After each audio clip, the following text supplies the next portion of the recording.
Yo, what's up, y'all? We're back with another episode, man. I really appreciate you guys. I have a gentleman today that popped up on the scene. He absolutely killing it, doing a variety of different leads. Ripped the final expense, did the mortgage protection, tried out the truckers, does the vets. He kind of is really a jack of all trades, if you would. But he's really on here today to kind of provide value and help you guys out. So, Cayson, thank you for hopping on today, brother. For sure, man. For sure. 100%, bro. So let's get into it, man. First and foremost, how did you get into just life insurance in general? How did you get into the life insurance space? So with getting into life insurance, I was at a past company and I was recruited by my cousin, actually. That company, it was kind of focused on like mass recruiting, everything like that. They weren't really focused on, teaching you the products, how to sell the products and actually make a reliable income for yourself off of distributing the products. So I got my start there. And then after a while, there also wasn't any leads. I mean, you had to sell to friends, family. They would laugh at the idea of leads. So I got my start there. And then after a while, obviously, I mean,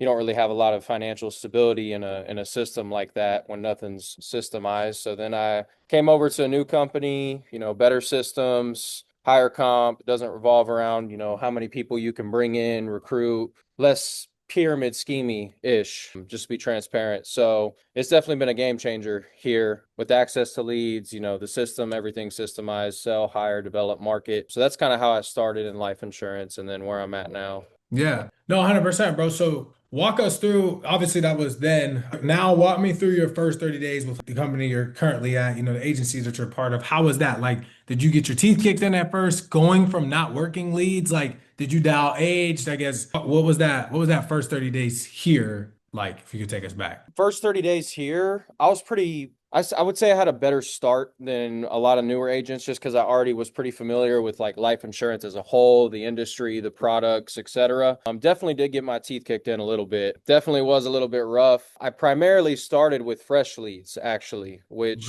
I wouldn't recommend to a lot of newer agents unless you have like the capital to fail. But yeah, I got my teeth kicked in a little bit, lots of objections. I couldn't close anyone who wasn't just an absolute laydown. So over time, what I like to tell new agents is, especially in their first 30 days, is it needs to be, learning over earning because there is a learning process to learning sales, learning the industry as a whole, how you need to go about asking your clients for sensitive information. So there is a whole process to that. I would just prioritize, especially when you're newer. I mean, you gotta spend money to make money. And, in order to learn, you also have to spend money. So it's really just learning over earning your first 30 to 90 days. Yeah. I'm a new agent and I'm like, nah, Kason, I want to run fresh leads. Why do you feel like them having those age leads is so important from like a rep standpoint? Like, what do you think that develops in within those first 30 or 60 days and why you would recommend like that agent who's like, no, I want to do it fresh? What do you say to that person to explain it in like a deeper term, like why they need these reps? I mean, you're like I said earlier, I mean, when you're newer, it's very much, learning over earning. So when you're running age leads, number one, they're more cost effective. That's the first thing. So a lot of people when they come in, maybe they don't have the capital to invest into fresh leads right off the rip. It's a lot easier to, spend $3, $5 and get your teeth kicked in than it is to spend 20 or $30 and get your teeth kicked in. Right. Especially when you're newer, you're going to be able to get substantially more leads for your buck, right? Whenever you're getting age leads. So that's what I recommend for newer agents is to start with age leads. Now, it's also important that you throw yourself out there a little bit whenever you're first getting into the industry. And the more people you have, the more leads you have because you're getting them at a lower price because they're aged, the more conversations you're going to get, the more objections you're going to get, the more you're going to get your teeth kicked in a little bit. So it sets the expectation and helps you learn at a lot quicker pace than maybe just a fresh lead, right?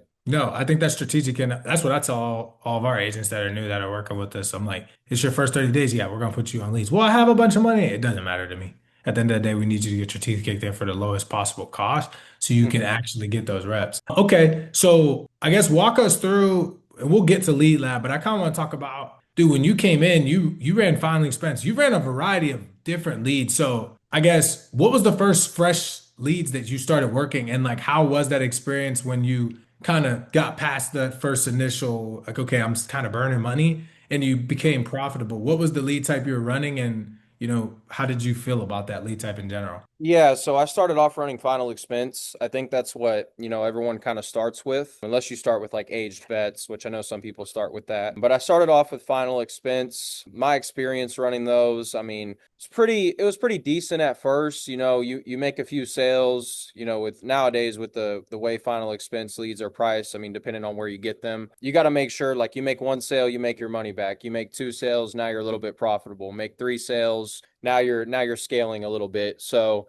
that's where I started. Now, my experience with those, I mean, it was pretty good for what they were. I was able to sell those at a pretty high level. Honestly, at a higher level than I should have, because if you're profiting from final expense, I mean, the biggest if you're that profitable on final expense, the biggest thing needs to be moving on to a different and better lead type. And it did take me a while to be able to do that, but especially once I did that, I mean, I started seeing a lot higher profit margins for sure. Yeah, we're gonna get into his sales skills, y'all. He's being very humble, but yeah, this dude can sell, and I want to figure out how and why he can sell so well. But I've heard a lot of great things about the way he does. But you said something that was super important, and I don't want to skip over it. You mentioned once your skill set hits the capacity for the lead type. Can you explain in detail for an agent that probably maybe didn't catch that? What exactly does that mean? So, I mean, when you're able to, because I mean, everyone is like, I don't know how many people track like their profit margins and things like that.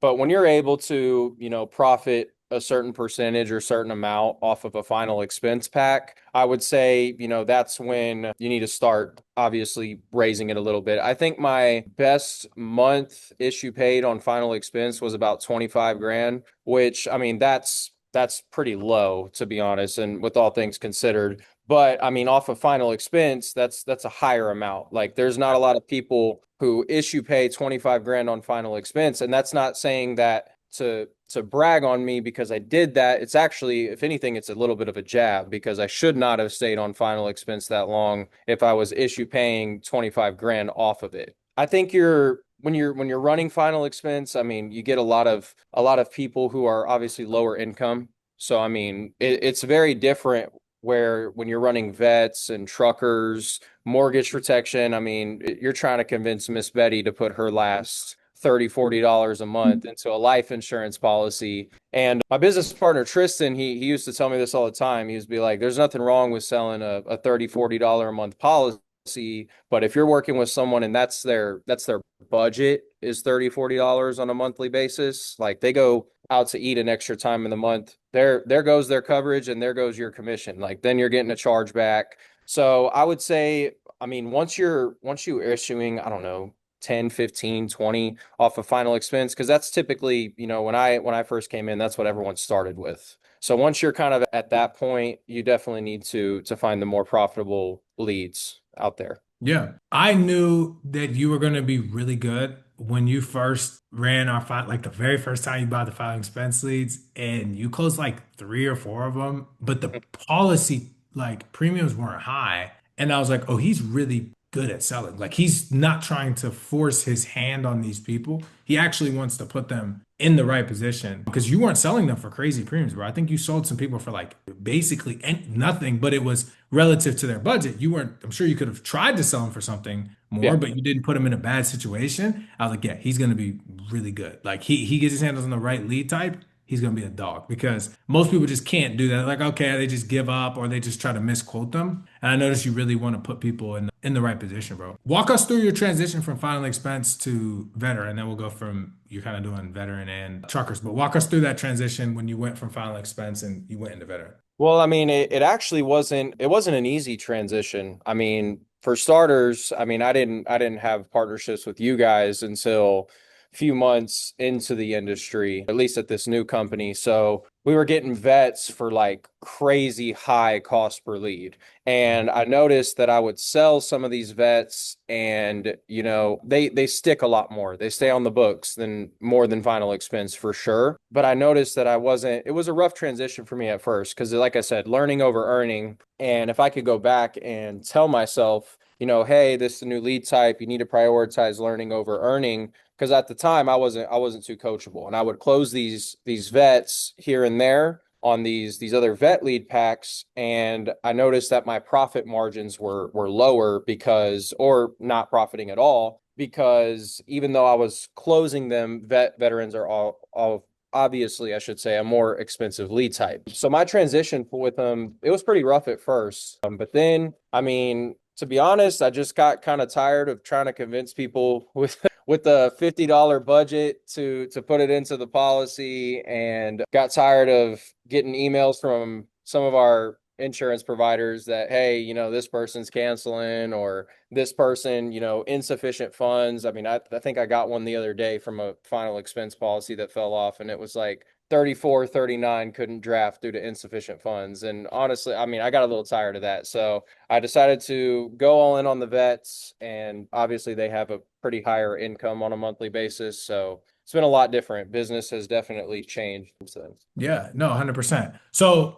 when did you want to get on truckers? Like, because I actually don't know this. Like, I had just threw something in the chat one day and I was like, yo, we're about to start beta testing these. And you Mhm. were like hype, and they just started smacking. And I didn't know. Yeah, Bro, explain for the people and for me, because I've been waiting to do this interview just to ask, like, yeah. walk me through. You also told me when we were out in Arizona, you have like history or something. So I want to know, give me the full story, bro. And then we're gonna go into like, scripting and calling and stuff like that. For sure. So with truckers, those are primarily IUL leads. Now, back at my old company, all we would sell, because they didn't have anything simplified issue outside of, Mutual of Omaha's Living Promise. Not everything they did was fully underwritten. So we would go in and do in-homes with people we know, or, it's a network marketing business model. So whoever your downline knows, etc. And all we would sell would be IULs and terms. And I was Mm. like, okay, I really need to learn this product, because I mean, this is all I have. And at the time, that's all I thought life insurance was. I never heard of like simplified issue life insurance or anything like that. So I did a lot of my homework on IULs, how to structure them, taxes on them, what you can do with them, surrender charges, surrender values, rolling your cash value into annuities for retirement. So I did a lot of homework on the IUL as a product. I would read like product brochures. I would go in there and mess around with like the illustrator for IULs across different companies, see which one kind of had the best index, which ones, has a better cap than others. And then basically I tried to run truckers before from a different lead vendor, and they were crazy. I think they're like almost $75 a pop now for trucker leads. And I was like, okay, I mean, this is great, but that's an insane cost per lead. It's $75 per lead. So I've always liked the idea of being able to run IUL leads. Then once I saw you guys drop them, I was like, okay, well, let me try this out. Obviously, this is a much lower cost per lead. Let me try this out and then see where it gets me. And then I got a pack of 20 of them, and then I closed 5 out of them. I closed one for, it was $200 a month, and then another for, it was 255, and then one for 320, and then another one for 200. What I really like about the truckers is it's primarily, like from the ads I've seen you guys run, it's primarily based around retirement. People want, tax-free retirement whenever they get older. So you get the right one who's young, they're healthy, they can get an IUL. Get the right one, they're younger, structure it the right way. Don't go basic solvent IULs and all that, where they'll lapse or giving them a massive death benefit. And then yeah, they'll have substantial enough cash value in them. And what I really like is you also set yourself up for more business in the future. So, I mean, like I get a trucker. I think I structured his IUL. He's going to have projected like 250,000 in there within, I would say, like 20 years or so. I don't remember the exact numbers, but I structured it correctly. And what you can do from there is you can 1035 exchange it into an annuity, take lifetime income from it, and not pay taxes on the 1035 exchange. So really, it's just knowing a lot about retirement and how they work in general. So I was really excited whenever y'all came out with the trucker leads. Yeah, bro, I didn't even know all that. Everybody knew he runs vets and final expense. And then I was like, well, I'll just ask my boys because, y'all my boys. So I'm like, yo, I just dropped it in there one day. And like, you were like, yeah. And then I was like, what? I didn't know that. Because quick side note, did you closed one of the blue collar leads too, didn't you? No, I haven't experimented with that lead type yet. Somebody in well, we're gonna get you to try those in too, bro. I got something. No, I got I'll be something. all for that. Bro, I got something in the tank, bro. Leave it, dog. I'm telling you. Hopefully, when by the time people watch this, it's already out. But dude, I got something cooking. But anyways, that's another conversation we can have offline. Okay, so dude, that's fire. Now, walk me through something because I people know I sold life insurance. I was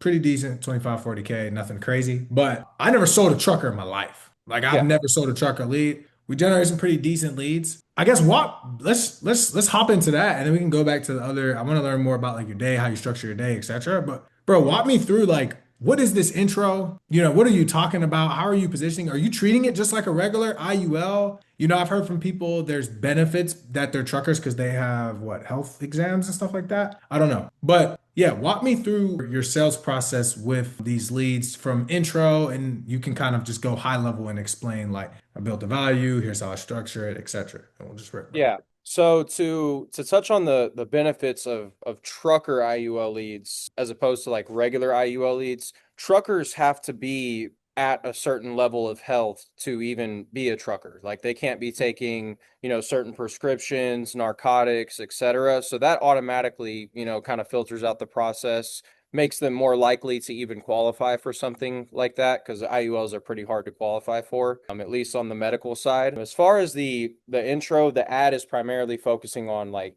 putting certain amount of money and then that turns into, whatever that gets you in retirement. So I just call them up. I'm like, hey, this is Cayson. I'm the IUL and retirement specialist for Texas. And then they're like, usually they're a little intrigued. They're like, IUL, what is that? And I'm like, yeah, I was getting back to you. I got your request for the trucker's life insurance and cash value retirement benefits. And then they're like, oh, okay, that makes sense. And then I have here you listed, you're a company driver, owner, operator, etc. And they were like, yeah. And then I get into, ask them how their day's going, a little small, very minimal rapport building. And then I get into like, okay, what's kind of your basic understanding about how these things work. One being you don't know anything at all, 10 being you might be able to teach me a thing or two.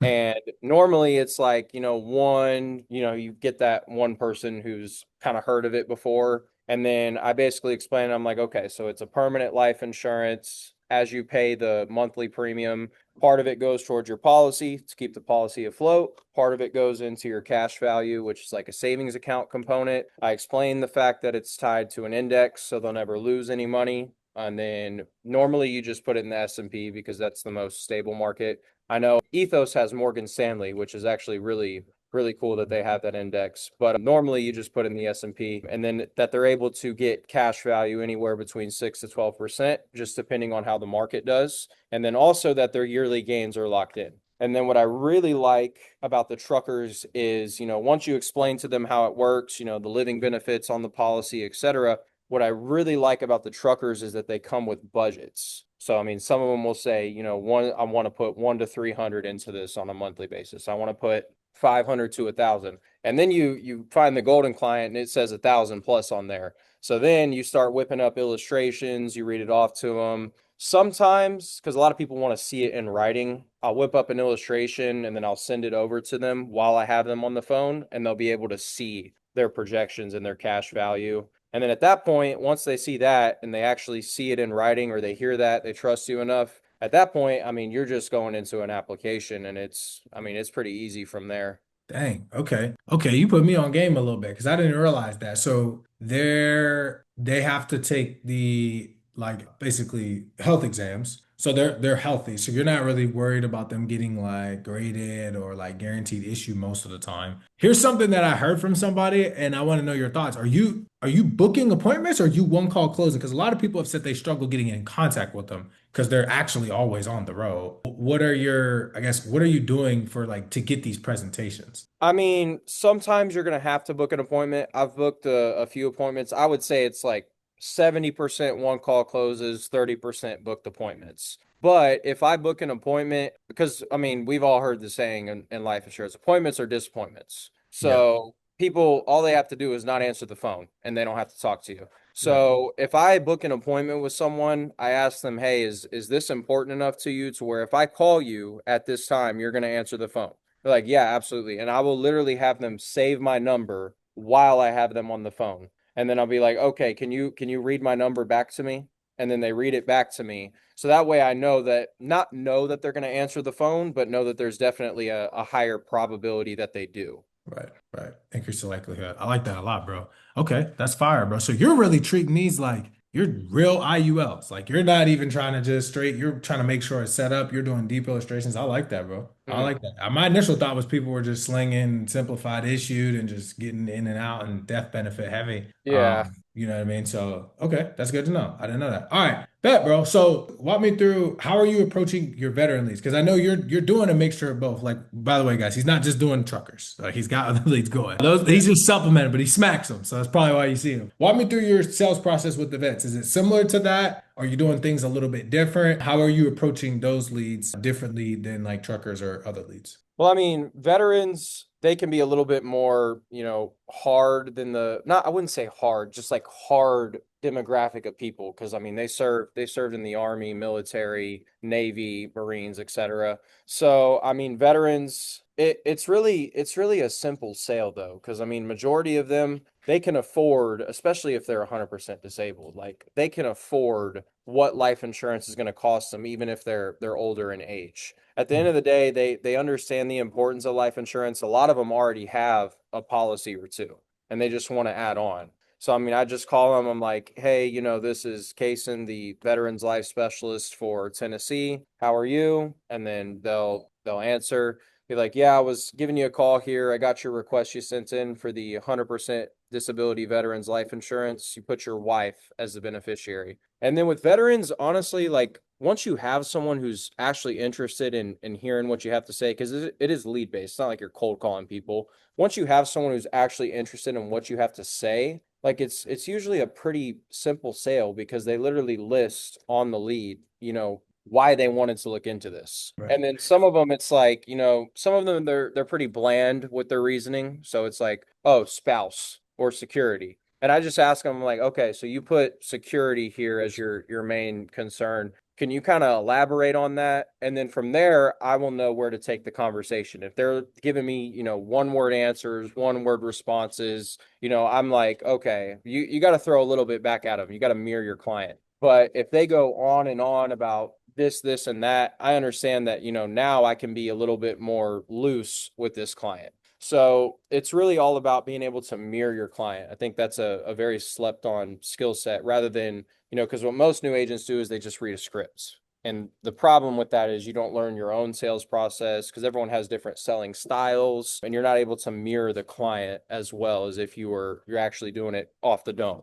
Right, right. No, I like that. One of the things I'm learning about you that I'm fascinated with, bro, and I'm gonna give you your kudos, is like you really you know your stuff, bro. Like I could tell you actually like train and learn products, but you also train and learn like how to sell. You know what I mean? Like you don't sound like you overcomplicate anything, and I think that's good for new agents to see because I feel like if I listened to your prezzies, you'd just be having conversation. Like it wouldn't feel like you were, like you said, reading off of a script. And I think that's just from tonality and probably just like overall experience. But let me flip that question now to you. How do you feel like you've developed that? Like, is that just been through reps? Did you train and like watch videos, pay for courses, or like how did you get to the point where you're very even kill, bro? But like how did you get there for somebody that's like, yo, I just need a script and I gotta be robotic? What does that look like for you? Well, I mean, back at my old company, you don't have any access to leads. You used to have to go in there, with, let's just say, because this was the business model. Let's say I recruit you into the company. Now I need a list of people who we can do quote unquote practice appointments with. And so, what a practice appointment looks like is I'm going to go in there with your family, your friends. You're going to get a split for generating the business, and I'm going to have to sit there and actually sell life insurance, not just provide it to someone who asked for it. I'm actually have to go in there and sell life insurance. So, I mean, when my income was primarily based on that, which I mean, it wasn't great because you're not getting a lot of people to speak with. You're not getting enough presentations in a business model like that. But when my income was actually dependent on that, I had to learn sales. I had to learn how to actually sell the product to people who didn't even ask for it. Mm. So that was kind of how I learned to sell. I mean, I didn't really, obviously, it's a lot different over the phone and when you're running leads. I didn't really watch a lot of videos. I was more so like kind of self-taught, I guess you could say, by learning certain presentations over at my old company. And then as far as like selling leads over the phone, I probably wouldn't even be the best person to ask that because I mean, there's not any videos or anything I'd recommend. There's nothing's going to beat reps. Nothing's going to beat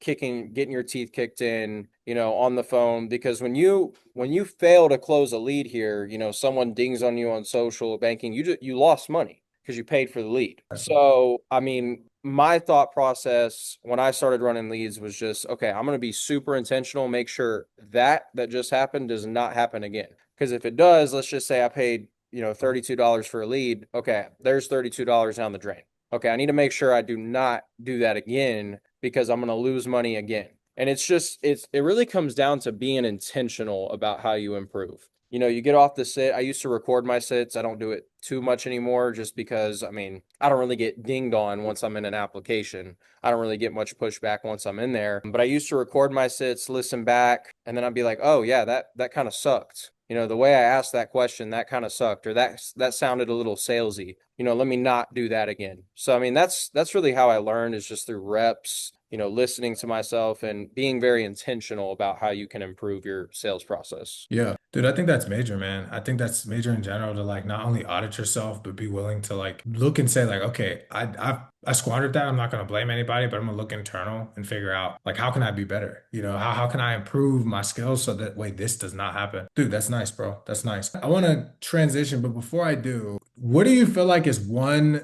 sales hack or tip that you would say or give to an agent who is just looking to go to that next level? Because some people will be listening to this and they'll be like, dude, 25K on final expense, like I'd be living my life. And you obviously took it to another level and switched lead types. And like you're constantly, I could tell you're already challenging yourself. Okay, I'm going to run these leads, etc. But from a sales perspective, what do you feel like is just one thing that an agent can take and go from writing 20K to 40K? Like, what is that? What do you, if you just had to pick one thing, what would you give them to help them get there? Man, if I had to choose one thing, I would say, I mean, the first thing is getting, am I allowed to pick two? Let's just You can start pick there. two. Let's go. Okay. The first thing is getting more presentations, and people will see that and they'll just be like, "Oh, I need to buy more leads." Something that I do still today is I still collect referrals off my leads. Like I had a $428 a month referral off of one of my leads the other day. So that's really important because, and I feel like whenever you have a really good presentation, you're more inclined to get referrals. They're more inclined to give them, whenever you actually provide them with exactly what they need, you educate them on the products rather than, hey, you get this policy and you die, your family gets the money. When you actually sit there and educate them on, certain products come with certain riders. You've got Marico's accidental rider, you've got, I think, yeah, Corbridge has like a chronic illness, terminal illness, nursing home rider. So whenever you sit there and you actually educate people on these, as well as with IULs, obviously they come with living benefits. A lot of people have never even heard of that. So whenever you educate the client and come there from a state of professionalism, they're more inclined to give you referrals. And referrals are the easiest sales. You're bound to close those 70-80% of the time from my experience. So I mean, that would be one thing. The second thing is just be more coachable. Don't be like me and be on final expense for a year. Let's just say that. If people in your office are running veteran leads and you see them, selling 3K off of a deal, 3K and up, 2K and up off of a deal, and you're sitting there closing multiple times a day, but it's for like 500, 600 AP, even if you're closing more than them, you're just not going to be able to catch up because they close so much bigger premiums. So it's just, I mean, be coachable to what works. No, I think those are two gems, bro. And I think they really stack on top of each other when you start looking at like the value that maybe you're not getting as an agent relative to like the things that you may be missing from listening, but also from your clients. Because I even think back like when I was selling, and a lot of people, bro, they don't collect referrals, bro, at all. Like they close the person and they move on. And Yeah. now me being on the other side of business, like that's how I've grown is from referrals. If I only closed the people that I got from ads or the first time I met them, I wouldn't grow.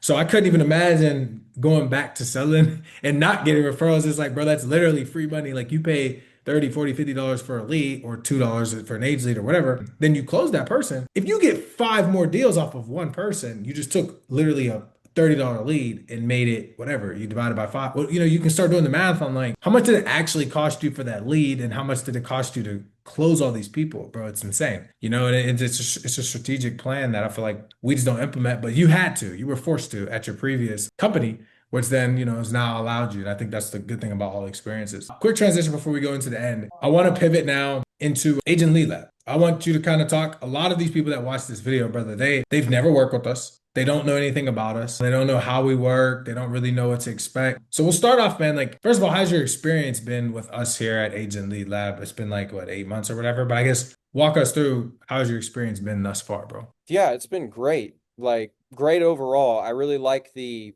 transparency is got to be one of the biggest things. I ask you to see the ad, you'll show it to me. Other lead vendors, they won't show you the ad. And then come to find out, you're scrolling on Instagram or whatever and you see the ad and you're like, wow, this is not great. So that's definitely a plus. And it's also like as far as like ad spend as opposed to paying per lead, that's very helpful. Like with the veteran leads, I've got a campaign with you guys and it's my campaign. So that's what I really like about it. I mean, you dump X amount into it on a weekly basis and you're getting whatever leads come out of that rather than paying, 32, 40, $50 per lead. And also, again, to touch on transparency, if I ever need like a change made to it, have any issues with it, all I got to do is message the team and they'll let me know what's going on. Full communication with me, so that's definitely made my job easier. The flexibility with the ads, since it's my campaign, I really like that as well. And I'm not relying on somebody else. I mean, obviously there's the partnership with you guys, but I'm not relying on somebody else to control, how many leads I get, etc. So I really do like that aspect of it. And also when you started like an ad campaign, you're not overpaying per lead. It's not, 50, I think I touched on a vendor earlier, $70 per lead. I mean, that's an insane cost per lead, really. I mean, that's a lot of money. I mean, you do the math on that. Let's say you buy a pack of 20. I'm not good at math, but that's a lot of money. So yeah, I mean, it's definitely been that's an aspect of it that I really like. Another thing that I really like is, I mean, everyone, when I would text people who run other lead vendors, they would almost try to sell me on their product. I'd be like, "Hey, I'm having this issue with this." And they'd be like, "Oh, it's super great. It's excellent. You need to just buy more." Because they want to make more money. Versus with y'all, if I have an issue, we can talk about it, we can fix it, we can do whatever we can to actually generate more leads. I feel like you have the agent's best interests in mind, for sure. Yeah, dude, I appreciate that, bro. That means a lot to me, genuinely, because that is the reason why I started the company. That's why I try to keep the fact that I'm an agent at heart. I never try to get away from that. I try to keep a pulse on. That's why I'm always randomly dropping stuff in there with y'all, trying to try new stuff. You know what I mean? And like sometimes it works, sometimes it doesn't. But at least you all kind of feel that like I'm in the trenches with you. Like we're all trying to make money and grow, man. And I think that's dope. And I feel like a lot of lead companies have gotten very far away from that because they've lost the touch of like, dude, why did you start this? And everybody's thing is different. I knew I wanted to take everything that I didn't get. I want to take imperial customer service. I hated, having to, send emails in, never not getting responses for stuff. I wanted to put that into a bucket. I wanted to be super transparent, always show people the ads, have nothing to hide because I knew that I was doing the right thing, right? And then I also wanted to make sure that I created an environment and community. We got our Lead Lab community where people can have fun, talk trash, big each other up, emojis. And I put all that into, and that's actually, by the way, that's how I came up with the name. It's a laboratory. You just put all those things in one bucket and you mix it up, bro. And it's like every, situation is a little different. So, I appreciate that. I'll finish with this. I'm going to give you the floor. I want you to just share anything, but I'm going to give you a frame. Okay. It's a new agent or an experienced agent, and they're at the end of this video. We've been ripping for 34, maybe close to 40 minutes. I want you to say what you think would be best for them. Like the floor is yours to just talk, bro. You could talk about lead lab, you could talk about sales, you could talk about mindset, and you can take as much time as you want. But I kind of want you to just speak to somebody who's at watching this video up until this point. They're looking for something, or they're ready to make that transition, they're ready to grow. I'll let you take the floor and finish this out, bro, with anything that you think is important. Yeah, so one of the things that Wes told or posted about earlier is you need to be very careful as a new agent who you're taking advice from. So let's say you're brand new, you're coming in, and you don't want someone who's at the same level as you taking advice from them because at the end of the day, they can't teach you how to go anywhere. So you want someone, you want a mentor who's 10 steps ahead of you, not 20 steps ahead of you or no steps ahead of you. Mm. Because if you have a mentor who's 20 steps ahead of you, you're brand new, let's say you don't have a lot of money, you don't have a lot of capital, and you're not going to go ask someone who's making multiple millions of dollars a year, hey, how do I sell life insurance? Because at the end of the day, they're in chapter 20. They're more focused on, okay, how do I market my business? How do I do this? Probably been a year or so since they sold life insurance because they're at the point where they don't have to. Then you have someone who, maybe they're brand new as well. If you wouldn't trade positions with them, I wouldn't take advice from them. That would be the biggest thing. The second thing is don't play scared. And life insurance in general, it takes money to make money. Scared money doesn't make any money. So if you've got money and you don't have full faith in the business or, your skill set, you need to really focus on, investing money because at the end of the day, whenever you buy leads, it's like taking a gamble on yourself.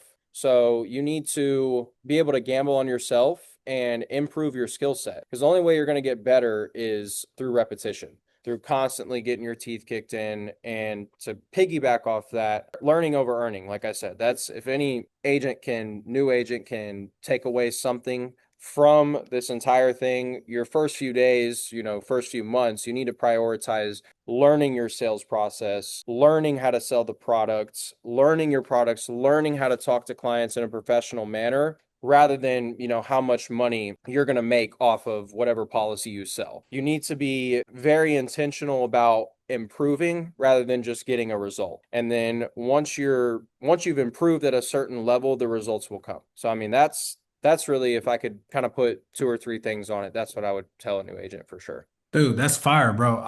Bro, thank you, bro. Like, I feel like you don't really understand the type of value you just gave to the people that are watching this because you touched on so many important aspects of not just like life insurance, but or life and business. I think a lot of people need to have because I feel like a lot of times we get caught up in just like selling, the day-to-day routine of like buying leads, selling, but we don't focus on the small little details that actually help us grow. And then you look up and in a year, you're kind of in the same spot because you didn't really change. You know what I mean? You didn't change anything. You didn't change your environment, you didn't change your behaviors. The biggest thing that I took from what you said, which is so true, is that like you didn't seek or find a new mentor. You looked at somebody who's doing this, but they're 20 steps ahead and I mean, I think that's wonderful, bro. And I think people can take to that because a lot of times they feel that gap. They're like, yo, this person's making way more. I want to look up to them. It's like, brother, you probably need to look at, or sister, brother or sister, you need to look at the person that's, 3 steps ahead of you, right? They're doing different things. Their day to day looks a little bit different than yours does. So you're trying to copy and mimic their behaviors, but you need to mimic somebody that's a few steps ahead of you because that's the next level.